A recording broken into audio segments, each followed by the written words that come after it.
Welcome to the Albuquerque Journal's premier high school sports show, Prep Central, with your host, James Yodice. This show is presented by Western New Mexico University. Hi, everyone. Welcome to Preps Central, the Albuquerque Journal's high school sports podcast. I'm James Yodice, the prep editor at the Journal. Welcome. It is Saturday, what is today's date? May 8th. And we are already into the spring state tournament. State tennis going on today, actually, today through Saturday. Then we have state track, small schools coming up this weekend, golf, softball, baseball, majority of that, first rounds in softball and baseball coming up this weekend, majority of it going on next week, state golf early next week. So, yeah, we're right up to the end of it. So we are going to kind of preview the first weekend in state baseball and state softball this weekend. So we'll get right to it because we have a lot to talk about. So the state baseball tournament begins on Friday. I should say, actually, it's beginning today, actually, with some first-round games in Class 2A. I forgot about that. For most of the upper classes, the first-round best-of-3 series are going to begin this weekend, but I forgot the smaller class, Class 2A, I believe they're having first-round games today around the state. So we're into it, and it's going to be heavy high school stuff over the next 11 days. So let us start with baseball. We'll start right at the top in 5A with La Cueva, the number one seed in Class 5A. La Cueva's been, the best of the group the whole season. They've beaten pretty much all of their challengers, Rio Rancho, Cleveland, Sandia, El Dorado, Rio Grande. A lot of the best teams have taken their shot against La Cueva. One of the interesting things about the Class 5A bracket, which came out on Sunday, is the only two teams from New Mexico that beat La Cueva in the regular season, Sandia and El Dorado, are both in La Cueva's top half of the bracket. Make of that what you will. Sandia is a 5 seed. El Dorado is a 9 seed. But La Cueva may have to deal with one or both of them during the course of the next 2 weeks. We'll have to see. La Cueva is opening at home this weekend against Mayfield, I believe. Now, El Dorado is the 9 seed. They're playing Rio Grande in what is by far the best or at least the most intriguing, I think, of the first-round series in 5A. That's the 9-8 series, which is not always the most compelling, but in this case it happens to be. So you have Rio Grande, an 8 seed. You have El Dorado, a 9 seed. They begin, I think, 6:30 Friday night at Rio Grande. So these two teams played back at the end of March. And that game was notable for this reason. That was the first game Rio Grande had played after the death of one of their players, Isaac Benzor Prado. It was a very emotional day, and it was a tough day for Rio Grande. Rio Grande ended up winning that game 8-7. It was a really back-and-forth kind of game. So Rio Grande has felt like it has had something to play for all season, and they still do. But this is going to be a really intriguing first-round series. El Dorado, and I made note of this last week, and I said, I'm almost positive I said anyway, that El Dorado had a decent chance to steal a game against La Cueva in the district-ending doubleheader. And El Dorado did, in fact, win the first game of that doubleheader 7-5. So El Dorado is one of those teams that is probably underrated and undervalued for what they're able to do. Keep in mind, this team, they beat Sandia, they beat La Cueva, they nearly beat Rio Rancho. They've been playing a lot of good baseball over the last month. So as we settle in for the first-round series, El Dorado's got all the tools to get past this first round. Now, Rio Grande, of course, Rio Grande's pitching has been great of late. They pitched a combined no-hitter against Los Lunas Saturday before last, and then last Saturday against Santa Fe, their starting pitcher, Lane Schrader, gave up 3 singles to start the game. Bases were loaded. And then he retired the next 21 batters in order. So that's 6 no-hit innings there. They came after a no-hitter the previous week. And then in Game 2 of the doubleheader against Santa Fe, Rio Grande held Santa Fe hitless for the first 5 innings of that game. So you're talking about a good number of hitless innings. That I think it was 12 total hitless innings that Rio Grande had against Santa Fe, plus the 7 they had in the second game of a doubleheader the previous week against Los Lunas. So they've thrown 19 no-hit innings out of their last 21 over the last 2 weeks. And I know Rio Grande coach Orlando Griego likes his pitching.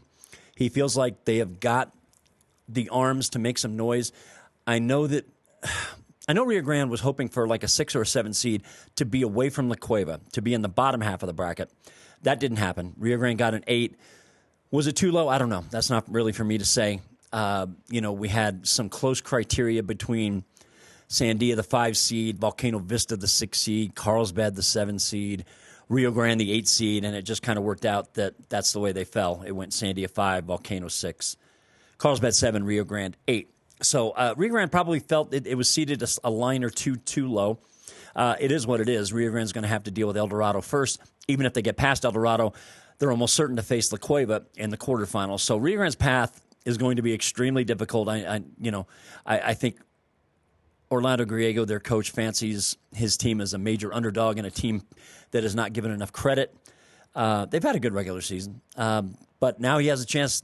His whole team has a chance to kind of put their money where their mouth is, because they've got to get through El Dorado first, which is going to be very tough, and he would have to probably face La Cueva in the quarterfinals on May 16th, a week from tomorrow, as I sit here and record. Of course, baseball is the best 2 out of 3 in the first round. Everybody plays a single game on Friday, no elimination games on Friday, and then 2 games if necessary on Saturday to see who advances. So, yeah, the Rio Grande El Dorado series is certainly the one I'm most interested in watching. Now, the bottom half of the bracket has both of the Rio Rancho teams. Rio Rancho at 2, Cleveland at 3, Volcano Vista at 6. So all those teams from District 1-5A in that part of the draw. Now, Cleveland ended up winning the District 1-5A championship in a tiebreaker with Rio Rancho, which is too complicated to get into here, but they had a run differential edge on Rio Rancho at the end of the regular season that gave Cleveland the district title. However, any teams that tie for first place, the NMAA has the option of seeding one ahead of the other based on their overall criteria for the season. So that's why Rio Rancho is the 2 seed ahead of Cleveland, even though Cleveland technically was the 1-5A champion. Not a lot of difference between these two teams. Cleveland has been playing some really good baseball of late. They 10-runned Rio Rancho last week. They're one of those teams that has a couple of losses to La Cueva. One of them was a close loss, a 1-run loss in Rio Rancho a few weeks back in the middle of district seasons. Cleveland is playing good enough to make some noise in this tournament for sure. They've got a couple of good arms that can go the distance and get them a little deeper into the tournament. So does Rio Rancho. Now, Rio Rancho is going to open the first round at home as a 2 seed against Clovis. Cleveland, if you believe in irony, you'll like this. Cleveland is seeded number 3. They are playing at home against Piedra Vista. Now, those of you who follow prep baseball will remember Cleveland opened at home with Piedra Vista last year. They split the first 2 games, and then Cleveland walked off Piedra Vista in Game 3. I think it was a 4-3 score. They walked them off. It was a 1-run win. However, it was discovered that one of Cleveland's pitchers exceeded the pitch count rule that the NMAA had established several years back. So that forced Cleveland to forfeit its way out of the tournament. Piedra Vista was already on the bus ride home to Farmington when they found out that Cleveland had violated the pitch count rule and had to forfeit Game 3, a game it won. So Piedra Vista was actually the team that got into the quarterfinals instead of Cleveland. And Piedra Vista got all the way to the semifinals and almost beat Rio Rancho there in the semis as a double-digit seed. So Cleveland now plays Piedra Vista again this year. I don't know what the odds of that happening would have been if you'd have told me that back in March, but here we are. And, I'm sure Cleveland's going to be eager to make sure they take care of business properly this week. They're certainly going to be heavily favored, as Rio Rancho will be. So those two teams are seeded to play each other in the semifinals if they both continue to win. We'll have to see. Rio Rancho certainly has the pitching, even though they had a big loss to Cleveland last week and got beaten pretty good at home. The Rams certainly still have the pitching and the bats and play defense well enough to make a run at defending their state championship from last year. Rio Rancho, of course, has had a lot going on this year with a coaching change and whatnot. So we'll see how that plays out. Yeah, and Volcano Vista is a team I wanted to mention briefly. Look, Volcano Vista is a 6 seed. They're going to play Los Lunas In the first round, starting Friday afternoon, Los Lunas is an 11 seed after tying for first with Rio Grande. Rio Grande had the tie-breaking edge run differential there. So Rio Grande is an 8, Los Lunas becomes an 11, and Los Lunas will travel to Volcano Vista in the first round. To me, Volcano Vista has been one of the real enigmas of 5A baseball, capable of really good results, strong performances, but they've had moments that are a bit mystifying. They lost a game to Atrisco Heritage, which frankly is not a great team this year. They lost a game to Atrisco Heritage during the district. That caught a lot of us by surprise. That's not a game you should lose. If you think of yourself as a state contender, that's not a game you really should lose or could afford to lose. So I don't know what we're going to get out of Volcano Vista. I really don't. Are they a team that's ripe to be upset in the first round? Yes, they are. That doesn't mean they will be, but Los Lunas is a team that's got enough weapons to put a dent in Volcano Vista's armor. So we'll see how that plays out. So we have first round series, double elimination basically this weekend before we move into week 2 next week.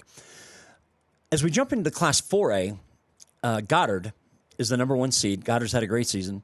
They were up here for the Rio Rancho tournament at the end of March, a great tournament that included Rio Rancho and Cleveland, Artesia, Goddard, Academy, Carlsbad, La Cueva, Sandia. It was loaded. Absolutely. And when you look at all the teams that are seeded in this year's playoffs, that was by far the most elite tournament field of the entire season, by far. Not even close. There wasn't even a close second. So Goddard has 6 losses, which sounds like a lot, but 5 of those losses are to 5A programs, like Rio Rancho and Cleveland, for example, and Carlsbad, all top 8 seeds in the 5A bracket. I think Goddard just lost 1 game to a 4A school, and that was Artesia, and I think that was the last game of the regular season, the second game of a doubleheader, I think. So Goddard comes in as the number 1 seed, and then you have a whole bunch of metro area schools chasing them, district plus grants as well.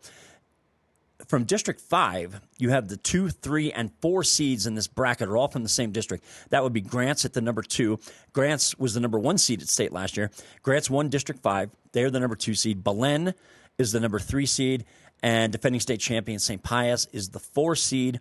So you've got all those teams that are going to be chasing Goddard over the next couple of weeks. Going to be interesting to see how that shakes out. Now, District 6 4A, which largely is metro area schools, had the teams seeded 6, 7, 9, and 10 in this bracket. You're talking about, I think we had Academy at 6, Hope 7, Valley 9, Bernalillo 10. So that district was super competitive all year. And we've got 2 teams, Bernalillo and Hope, in the 10-7 matchup that are going to play in the first round. Those 2 teams, I think, split 2 games during district. I think Bernalillo won a 3-2 game out at the Reardon Complex, where this first-round series is going to be. And Hope beat Bernalillo pretty handily the second time they played. I think they 10-runned them. So you've got 4 teams there that are capable of winning a couple of games at state, frankly. We'll have to see how this shakes out. Valley's going to have to go on the road to play Bloomfield. Tough assignment. Academy will be home, I think, against Los Alamos. So we're going to see probably a good number of teams from the Albuquerque metro area survive into week 2. We'll see how it goes. A lot of these schools from outside the metro area whose seeds are not as good, it's going to be up to them to kind of get in the way. But there are, I would say, probably half a dozen teams in 4A that could easily make a run at this. I don't know that number is as high like in 5A, where you have La Cueva on one side of the fence and everybody else on the other trying to get at them. La Cueva was clearly the best team. Goddard is the number 1 seed, but does that mean they're unbeatable? No, by no means are they unbeatable. So I think you have 5 or 6 teams easily that could make a run at this between now and May 18th, which is the date of the championship game at Santa Ana Star Field. So that is going to be a really, really interesting bracket. We'll see how that plays out.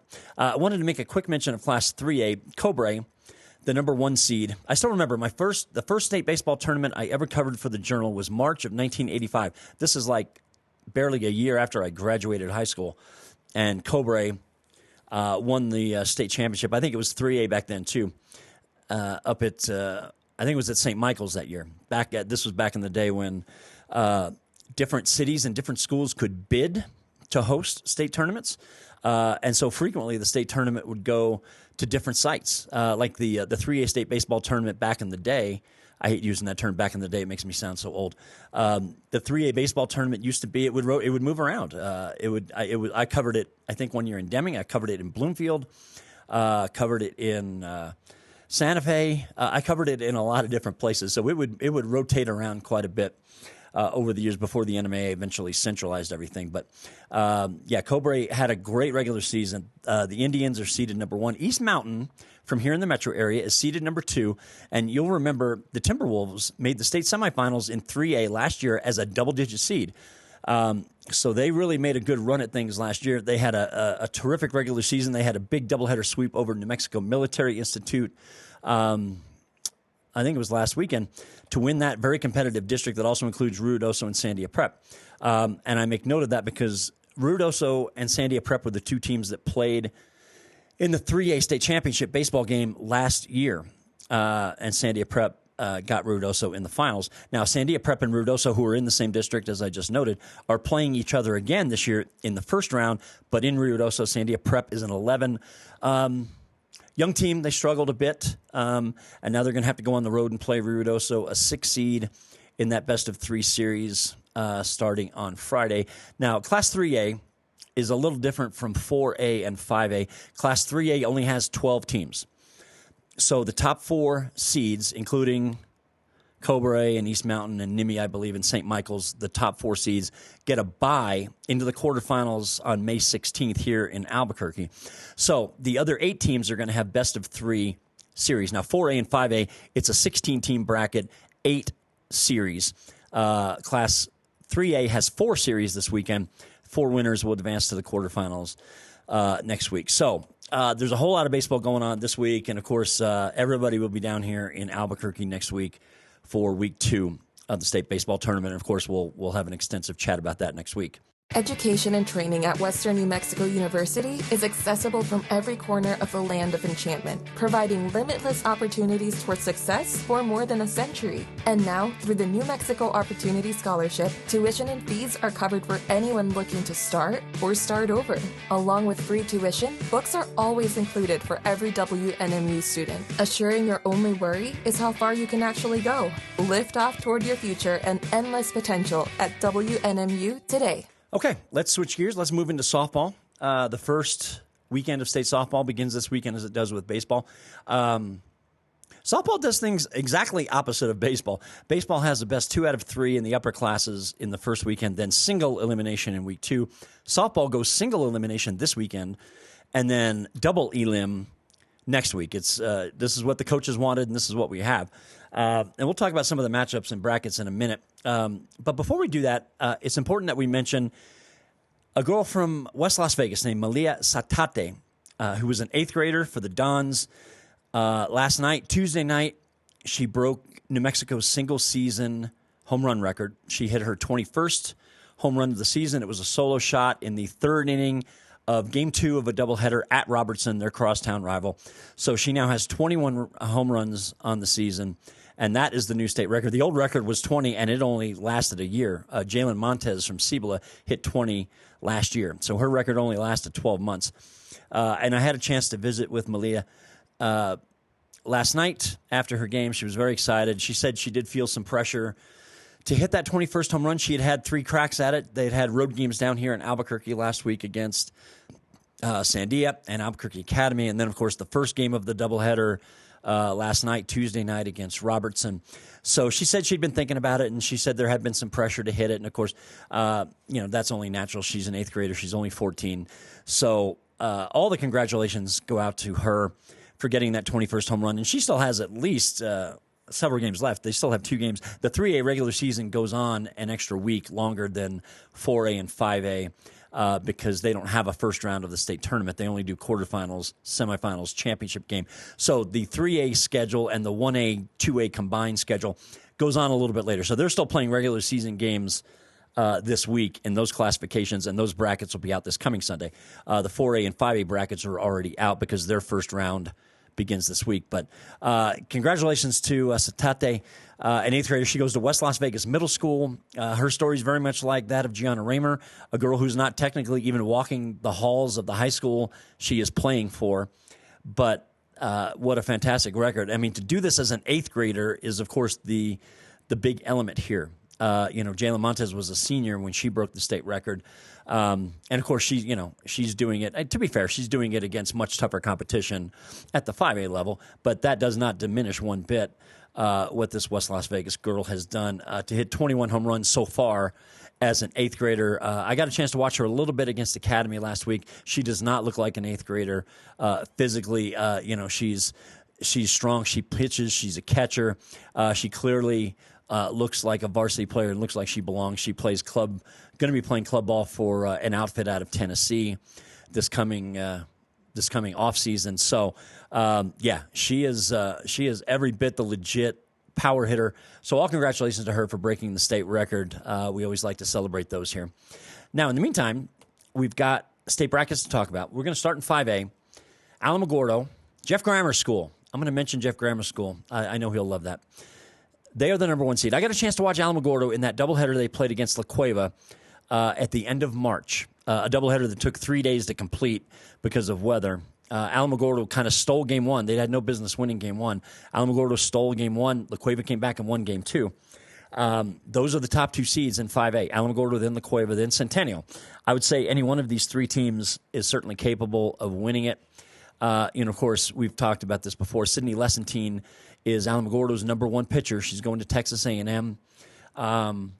Now, when I watched her pitch against La Cueva had a good bit of success against her. Now, La Cueva's got an outstanding lineup. A lot of kids that can swing the bat, swing heavy bats. So La Cueva had a lot of success against her, but she generally has been considered the best pitcher in 5A, and she's going to have to be, and she's going to have to carry that team in the next 2 weeks of the playoffs. Alamogordo opens in the playoffs this weekend against Cleveland, the number 16 seed. La Cueva is the 2 seed. La Cueva, I would say, and maybe someone from Centennial will see this and argue against, but I'd say La Cueva has the deepest pitching of any of the 5A contenders. La Cueva's got 3 legit arms. We've talked about this before. No need to get into it again. But La Cueva's got all the pieces to win a state title. They have got the arms, and they have got the bats to get this done. La Cueva's opening at home on Friday afternoon against Volcano Vista, which I think is kind of a sneaky, tough draw for La Cueva. Volcano Vista started really slow, I think 1-6, and then they got 2 of their best players back during the Metro tournament, their top pitcher and their stud shortstop. So Volcano Vista played much better softball over the second half of the season. Now, they got a 15 seed, which doesn't look good on paper, but Volcano Vista is certainly capable of pushing La Cueva. Keep in mind, this is just a single elimination game. So, you only have to get hot for 7 innings. So these single elimination games do put a lot of pressure on the higher seeds, unlike baseball, where a higher seed can get upset in the first game and still have another game the next day to come back and possibly a game 3. The higher seeds in softball, they've got to come out and perform right away. They don't have that luxury. If they have an off day or a team they play is super hot, they can get knocked out right away. There's no second chance, no second game there. So that is an interesting series or an interesting first-round matchup, La Cueva and Volcano Vista. But you still have to like La Cueva's chances. Their pitching is just better than Volcano Vista's lineup, which might have some success, but you got to like La Cueva there. Now, Cibola is the only other team from the metro area to get a top 8 seed and therefore a home game in the first round in Class 5A. Cibola is a 5 seed. They're the District 1 champion. Cibola is going to open up at home against Farmington on Friday. Cibola has had 3 different head coaches in the last 3 seasons, so there's been a lot of upheaval in the dugout there, but Cibola continues to win, and their new coach, Lori Melvin, she's done a fantastic job with this team. They lost 2 or 3 really, really good players off last year's team, and they came back and had a great regular season. And so Cibola's a 5 seed, and they'll open at home against Farmington. Some of the other schools here in the metro area, Albuquerque High won its district last weekend, but they only got a 9 seed. They're going to be on the road at Piedra Vista. That's a tough assignment. Rio Rancho a 10, Los Lunas an 11, Sandias a 14. All these teams are going to be on the road and pretty heavy underdogs against all the teams they're playing in that first round. Rio Rancho is a team to watch as a 10 seed. This team can win a game or two. Their record doesn't look great, but they have a lot of losses to some really, really good teams out there, like La Cueva, some schools out of state. So Rio Rancho's a sneaky 10. Look out for them. They might be able to make some noise here in this tournament. As we turn our attention to 4A, real quick, Gallup is the 1 seed. Gallup has been in the state championship game 3 years in a row. Lovington is a 2. Silver is a 3. St. Pius is the 4 seed.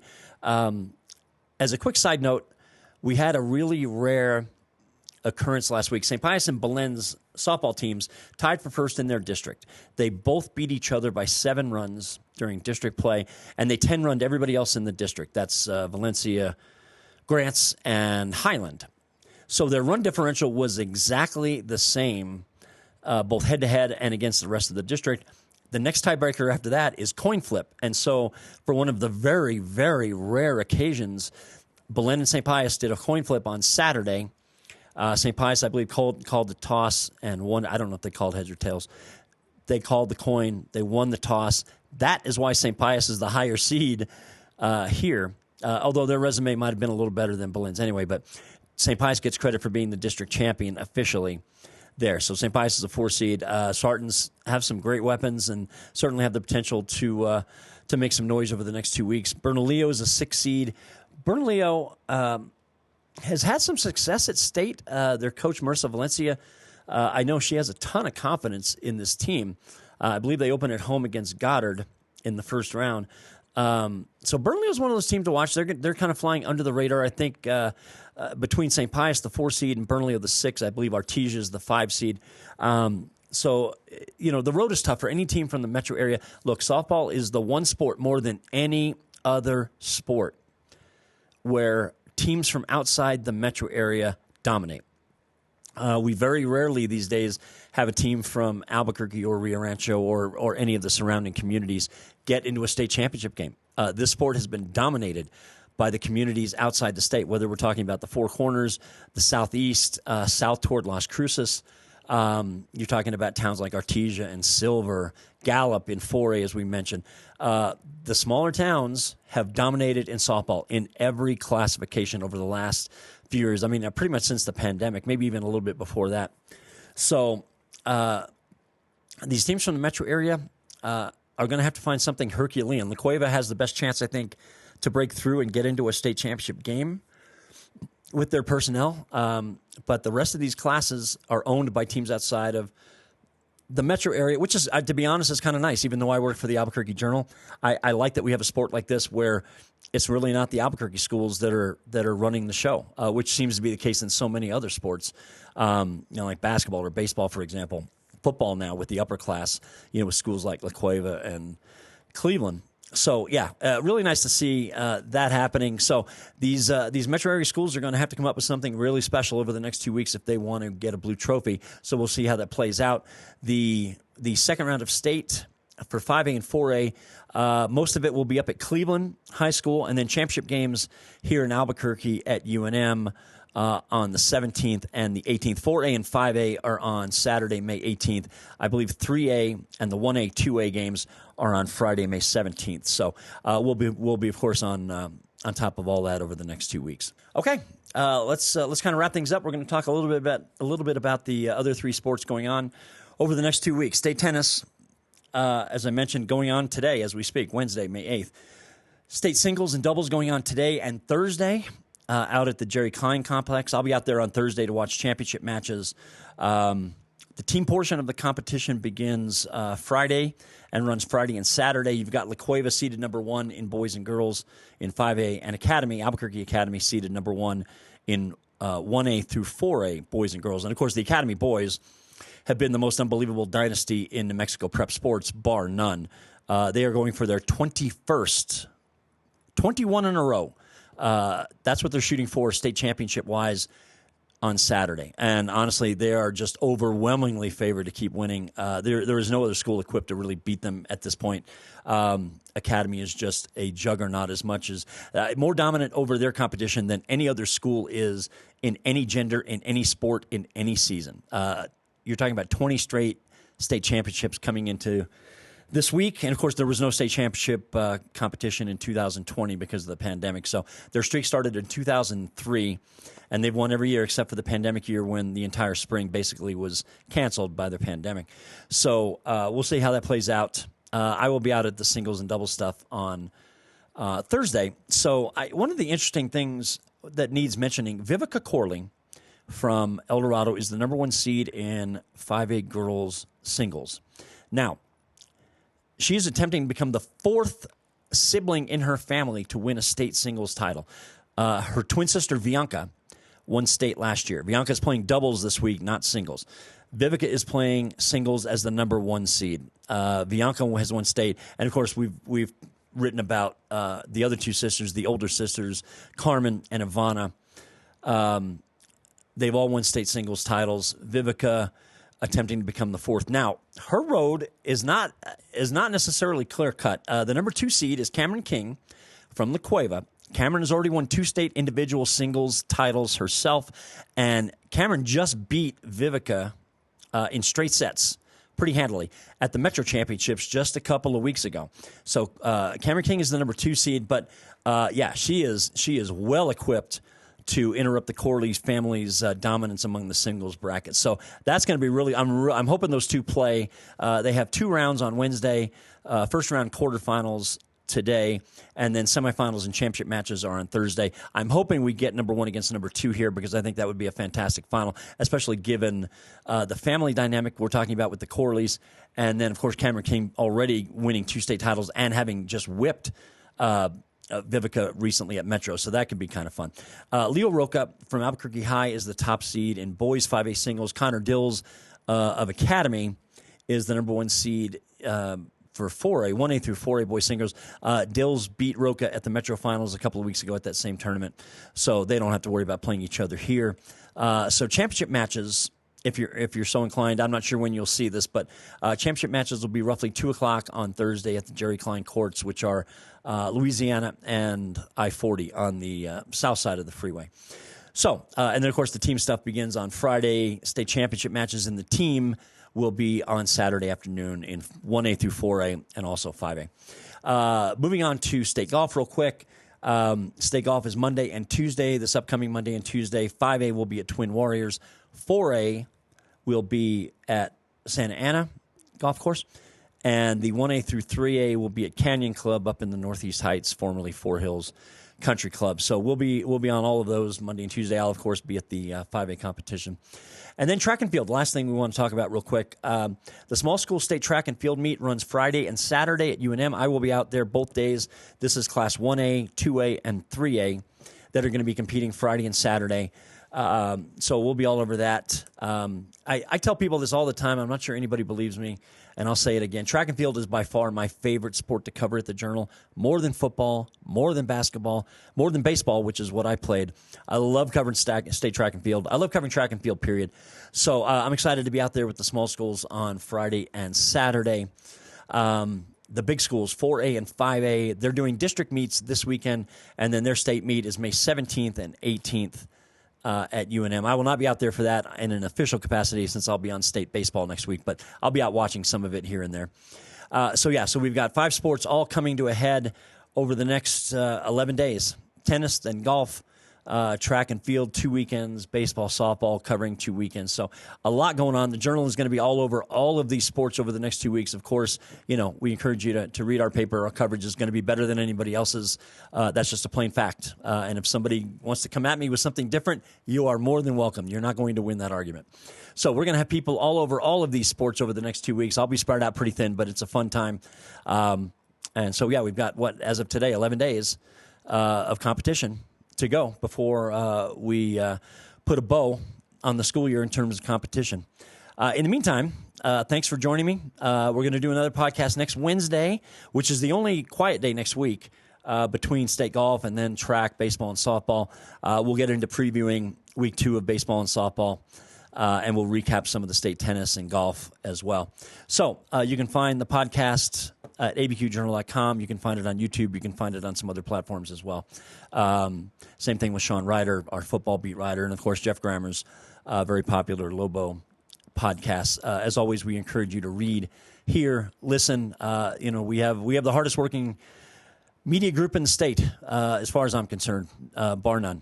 We all are super committed to what we do at the Journal, me included. And of course, I'm super excited. Look, I admit I got a little cabin fever. It's been almost 10 straight months I've been at this, so I'm a little excited to get to the end of the school year and take some vacation time in June. So, it should be a fun time for the next 2 weeks. So get out, enjoy it, and I will see you next week. Thanks for watching.